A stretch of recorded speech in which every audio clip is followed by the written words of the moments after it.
les gars, j'espère que vous allez tous très bien. Donc aujourd'hui, 1er janvier 2025, donc je vous fais la suite de la vidéo. Donc hier, le 31 décembre 2024, je vous ai sorti donc la vidéo du cours sur la fonction exponentielle. Donc voilà, où vous pouvez tout savoir en moins de 10 minutes sur ce chapitre-là, donc sur cette fonction-là précisément. Et comme je vous avais dit, donc comme je vais faire ce format-là pour les cours, je vais faire le même format, donc en moins de 10 minutes. Je vous donne un exercice sur un chapitre en particulier. Donc là, on va faire sur la suite, donc sur le chapitre de la fonction exponentielle. Et voilà, je vous donne une sorte d'exercice bilan. On voit à peu près toutes les méthodes qu'il faut connaître sur le chapitre en question. Et comme ça, en moins de 10 minutes, vous aurez le cours et les exercices avec les méthodes. On est parti, let's go. Donc encore une fois, moi, comme je vous ai toujours dit, je travaille avec les éditions Magnard, très bien faites. Donc je vais vous afficher à l'écran, comme ça au moins vous l'aurez, l'exercice en question. Donc c'est un espèce de gros problème qui a l'air long, mais qui en fait est très très rapide à faire. Si voilà, on a vraiment toutes les méthodes et qu'on connaît toutes les petites astuces. Donc let's go, on est parti. Donc là, on parle de la concentration d'un médicament. Donc encore une fois, vous l'avez à l'écran. Donc on sait que la fonction de base donc s'écrit C de t. Donc je vais juste vous la réécrire ici, comme ça au moins vous l'avez. Donc D sur A, facteur de 1 moins exponentielle de moins A sur 80t. Ok, on vous dit effectivement que C, c'est la concentration du médicament. On vous dit que T, donc c'est le temps écoulé depuis le début de la perfusion, exprimé en heures. D, c'est le débit de la perfusion. Et A, c'est un paramètre qui est strictement positif et qui est appelé la clairance, exprimée en litres par heure. Ok, donc là, comme ça, on sait déjà à quoi correspondent toutes ces lettres-là. Et on appelle le plateau, donc en gros, le plateau, c'est la valeur lorsque on va prendre la limite de C de t lorsque t va tendre vers plus l'infini.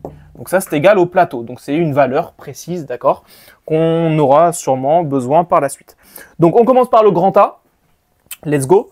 Donc grand A, première question, on vous demande donc, on dit qu'on prend une clairance égale à 7 pour un certain patient, ok, et un débit D égale à 84. Ok, et on nous donne donc la fonction définie sur 0 plus l'infini. D'accord, on nous dit que C de t, donc elle est égale à 12 facteurs donc de 1 moins exponentielle de moins 7 divisé par 80t. Ok, donc on a notre fonction, on peut y aller. Première question, on nous demande donc d'étudier le sens de variation de la fonction C, donc du coup sur l'intervalle 0 plus l'infini. Bon, méthode classique, on calcule d'abord la dérivée, ça reste toujours la même chose. Donc la dérivée de ce truc, le 12 qui est devant, forcément on le laisse, et la dérivée de ça va nous faire moins 7 sur 80, d'accord, donc encore une fois, allez voir et allez checker ma vidéo d'hier, donc sur le cours en moins de 10 minutes pour tout connaître sur la fonction exponentielle. Vous aurez donc du coup la formule pour calculer les dérivées d'une fonction exponentielle avec une autre fonction en puissance. Donc là, ça va nous donner ça, et je remets le moins 7 sur 80. Voilà, comme ça on avance, c'est assez rapide, du coup ça va nous donner 7 sur 80, exponentielle de moins 7 sur 80t. Et pour finir, on aura effectivement 12 divisé par 80. Ça va nous faire du 7 sur 5. 7 cinquièmes. Ok. Exponentielle de moins 7 sur 80t. Ok, une fois qu'on a trouvé donc la dérivée, donc là je peux carrément le mettre comme ça, je vais vous le remettre, comme ça au moins vous avez la bonne rédaction. Ok, tout ça c'est quoi? Ça c'est strictement positif, ça c'est strictement positif parce que l'exponentielle, encore une fois, on l'a vu dans le cours, c'est strictement positif, donc tout ça c'est strictement positif.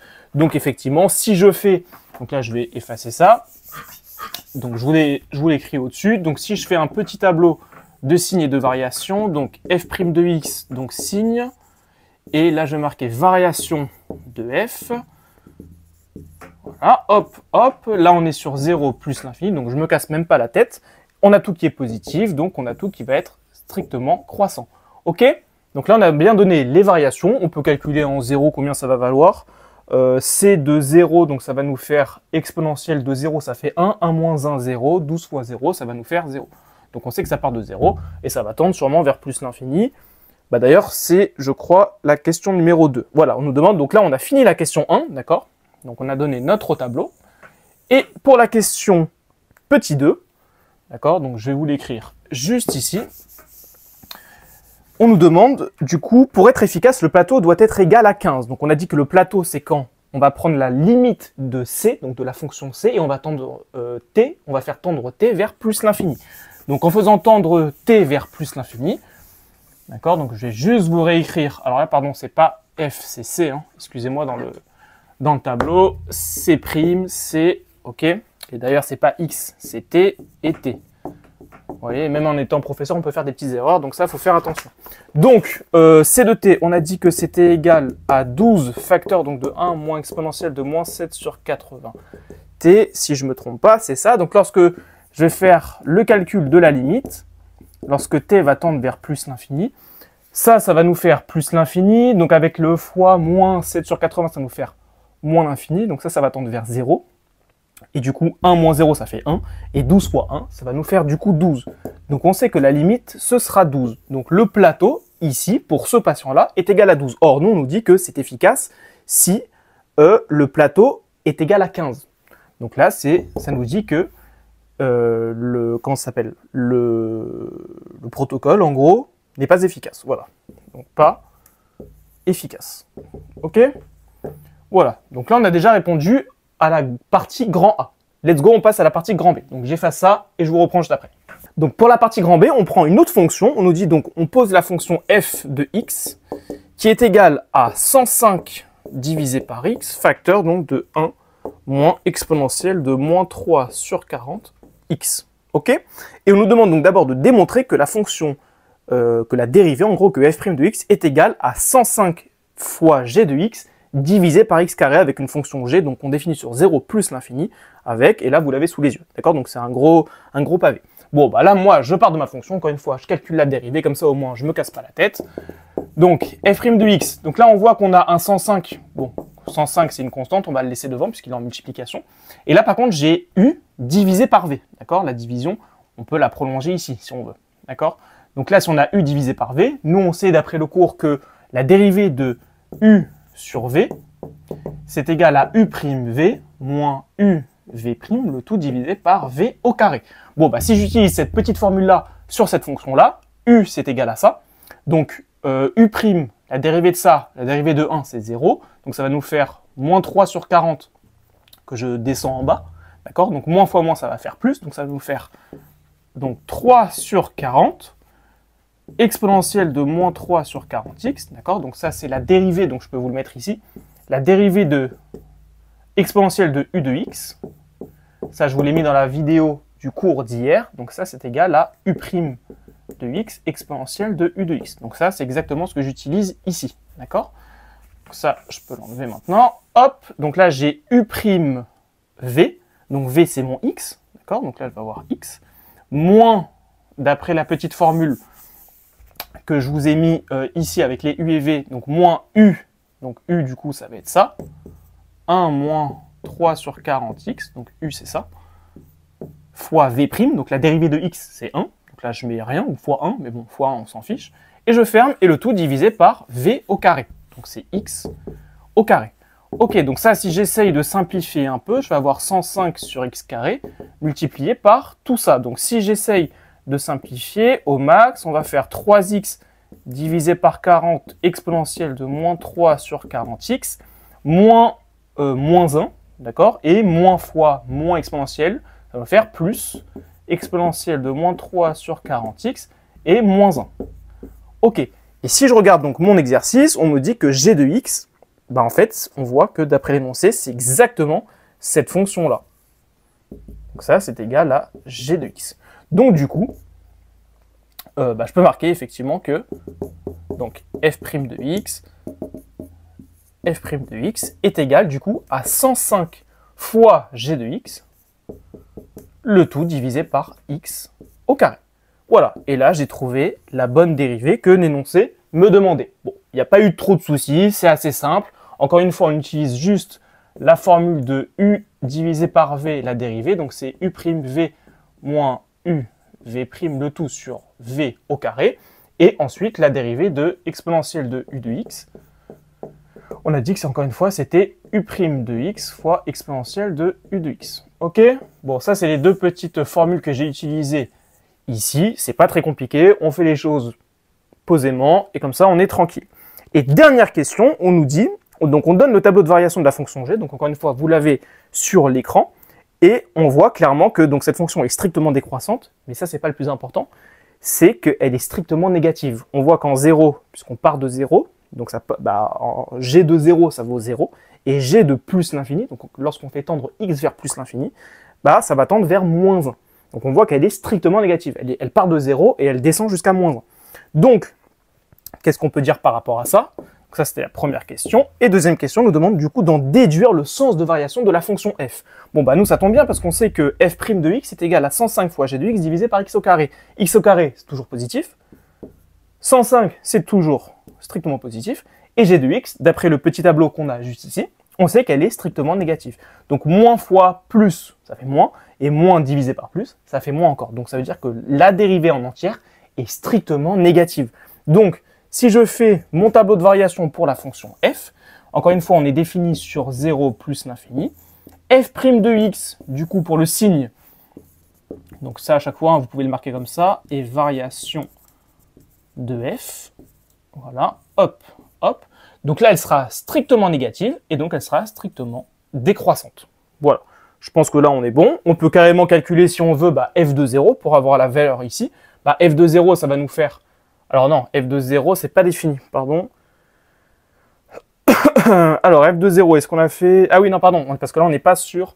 Ici, on est sur 0 plus l'infini exclu, d'accord? Parce qu'effectivement, on ne peut pas diviser par 0. Bon, bah là, ça veut dire qu'il faudrait calculer la limite en 0. Limite en 0, tout ça, ça va nous faire 1. 1 moins 0, ça fait 0. Et 0 fois 105, ça fait 0. Et 0 divisé par 0, on ne peut pas. On ne peut pas. Donc ça veut dire qu'il faudrait passer par une autre méthode pour l'avoir. Voilà, vous voyez, je suis en train de le faire en direct avec vous. En 0. En 0, comment est-ce qu'on peut faire? Est-ce que je me trompe ou pas? Ça fait non, ça va faire 0 sur 0, c'est pas bon. Ça, c'est une forme indéterminée. Est-ce qu'on n'aurait pas une croissance comparée? Ouais, va falloir faire une croissance comparée, à mon avis. Bon, là, c'est un petit peu chiant. Alors, est-ce qu'en plus l'infini, on peut le faire? En plus l'infini, ça va nous faire moins l'infini, donc ça va nous faire 0. Donc ça va nous faire 1 moins 0, 1, 1 fois 105, 105, 105 divisé par plus l'infini, ça va faire 0. Donc là, en fait, elle va décroître jusqu'à 0. Donc on va le refaire. Donc on a la limite donc, de f de x lorsque x tend vers plus l'infini qui est égal du coup à 0. D'accord? Parce que ça... plus l'infini fois moins 3 sur 40, ça va nous faire moins l'infini. Exponentielle de moins l'infini, on sait que ça va tendre vers 0. 1 moins 0, ça fait 1. 105 fois 1, ça fait 105. Et 105 divisé par plus l'infini, parce que le x tendait aussi vers plus l'infini. Un chiffre divisé par plus l'infini, ça va toujours faire 0. Donc là, on a la première limite. Donc ce qu'on peut faire effectivement, c'est déjà de tout simplement réécrire notre f de x assez rapidement. Donc je vais juste le réécrire en 105 multiplié par 1 moins exponentielle de moins 3 sur 40x, le tout divisé par x. Donc là, comme je vous ai dit, c'est quelque chose qui est assez difficile à voir si on n'a pas l'habitude. Et encore une fois, c'est quelque chose qui est faisable à partir de la licence 1, ou si vous êtes en maths sup, ou en PC, donc en MPSI ou en PCSI, avec les développements limités. C'est quelque chose que vous voyez donc en post-bac. Donc la limite en 0, vous pouvez le faire assez rapidement et assez facilement si vous avez les développements limités. Mais là, comme vous êtes en terminale, vous n'avez tout simplement pas appris ça encore. Donc il faut essayer effectivement de trouver une astuce, une méthode pour pouvoir réussir à trouver cette formule-là. Donc là, ce que je vais faire, c'est que je vais juste occulter mon 105 pour le moment et je vais juste réécrire cette forme-là. Et là, je me rends compte de quoi? Que en fait, j'ai quoi ici? Ça, je peux le réécrire comment? Avec quelque chose que vous avez dû voir en première lorsque vous introduisez le chapitre de la dérivation, c'est le taux de variation. Et normalement, si vous en souvenez bien, c'est que le taux de variation, ça vous permet, ou en tout cas, ça va tendre vers la dérivée. Là, on voit qu'on a quoi? On voit qu'on a une fonction, et que ce 1, c'est quoi en fait? 1, je sais que je peux l'écrire en fonction de l'exponentielle en e de 0. Donc exponentielle de 0, moins exponentielle de moins 3 sur 40x, le tout divisé par, là j'ai quoi? Je vais avoir x moins 0. Ça, si j'essaie de le réécrire dans l'ordre, ça va me donner du coup...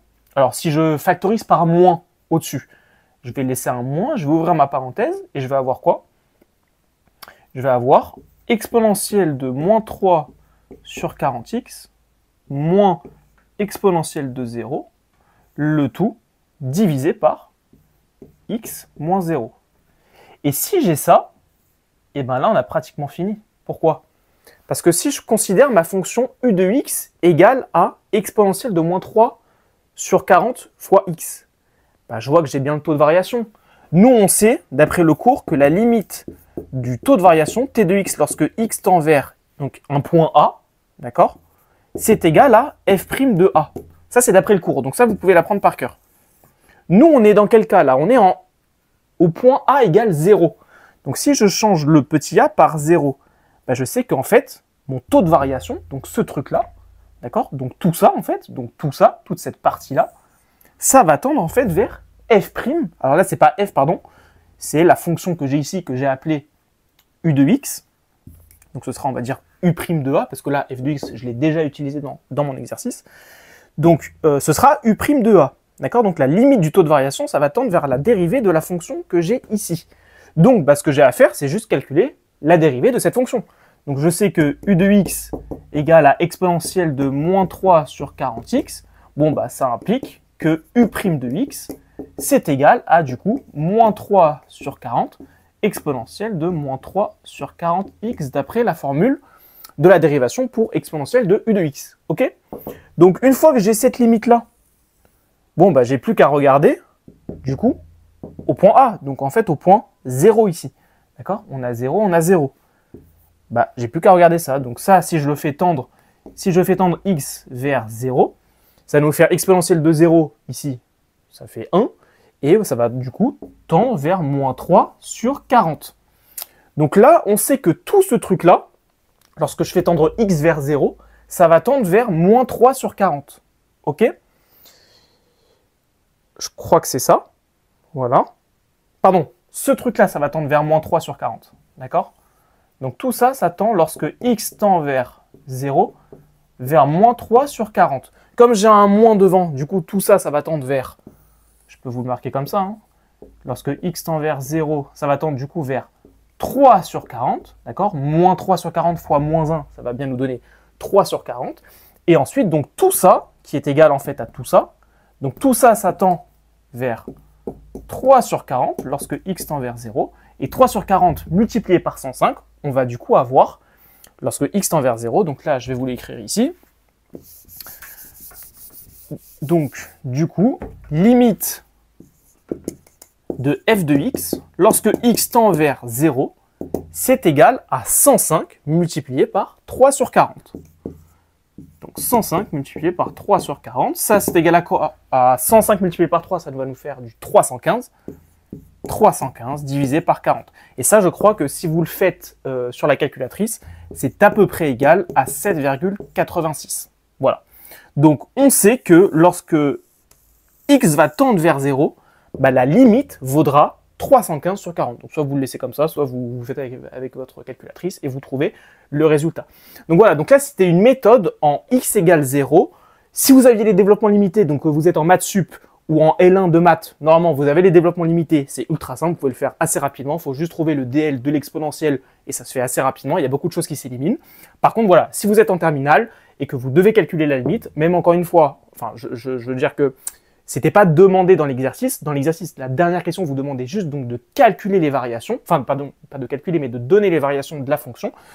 Mais bon, voilà, moi, je voulais vous donner quelque chose en plus, c'était pour le calcul de la limite. Et là, en fait, voilà, fallait juste voir que, en fait, ici, on a un taux de variation. Donc ça, encore une fois, je vous ramène à votre cours sur la dérivation, où vous parlez du taux de variation. Et on sait effectivement que le taux de variation en un point A tend toujours vers la dérivée en ce point-là.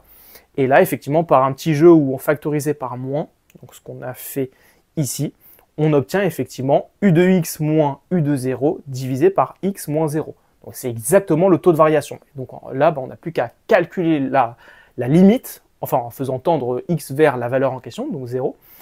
Donc là, on trouve du coup la dérivée. D'accord? Donc on trouve cette dérivée-là. On fait tendre x vers 0. Du coup, on sait vers quoi tout ça s'attend. Du coup, bah, tout ça s'attend vers la valeur en question, donc 3 sur 40. On multiplie par 105 et on trouve du coup la valeur de la limite de f de x. Voilà, donc j'espère que ça a été très clair. La dernière partie, vous la prenez ou pas, c'est pas très important, c'était assez difficile à voir. Le plus important, là encore une fois, si vous êtes en première ou même en terminale, c'est de faire tout l'exercice jusqu'au tableau de variation que je vous avais donné à la fin. C'est le plus important. Si vous avez tout très bien compris, c'est magnifique. N'hésitez pas à liker, partager la chaîne, à partager toutes les vidéos. Merci encore infiniment à toutes les personnes qui s'abonnent. Tous les jours, ça fait que grimper, donc je suis ultra content. Merci pour tout. 2025, on va essayer de tout exposer, voilà, vraiment pour aider le maximum de personnes possible. Donc merci encore, et moi je vous dis à la prochaine. Ciao.